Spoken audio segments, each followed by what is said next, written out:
Authorities in South Africa have accused a well-known rhino breeder of running a global rhino horn smuggling ring alongside 5 other people. They say the 964 horns are worth $14.1 million.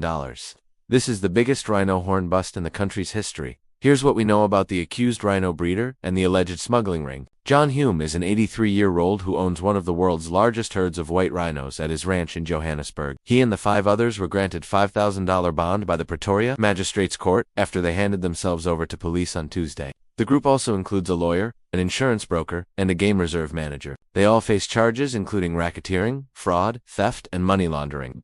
Prosecutors say the suspects secured permits to buy and sell rhino horns domestically under false pretenses. They then smuggled the horns to illegal markets in Southeast Asia, where they were sold to buyers who falsely believed they were purchasing rhino horn for medicinal purposes. Rhino horn is in fact not a cure for any illnesses, and there is no scientific evidence to support claims that it can be used as a medicine. But that hasn't stopped the illegal trade, which has seen the price of rhino horn skyrocket in recent years. It now fetches up to $60,000 per ton on the black market. The 6 suspects are expected to appear in court again on December the 9th. They've been ordered to surrender their passports and are banned from leaving the country.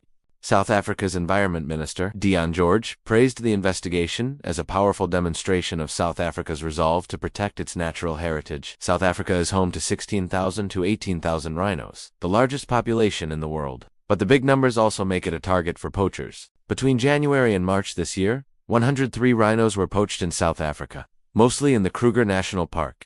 Authorities say organized crime syndicates are behind much of the poaching, and in recent years, they've focused their efforts on dismantling these criminal networks. In 2020, South Africa introduced new legislation that, among other things, made it mandatory for those found guilty of rhino poaching to be sentenced to at least 10 years in prison. But rhino poaching still remains a problem, and one of the most notorious cases involved the killing of a rhino named, I doubt I'm pronouncing that correctly. She was a 2-year-old whose horn was hacked off while she was still alive by a gang of poachers in 2012. She later died of her wounds. Her mother, whose horn was also chopped off, managed to escape. They were both celebrities in the world of rhino conservation. The mother, they say, is doing well and living in a sanctuary in Kenya.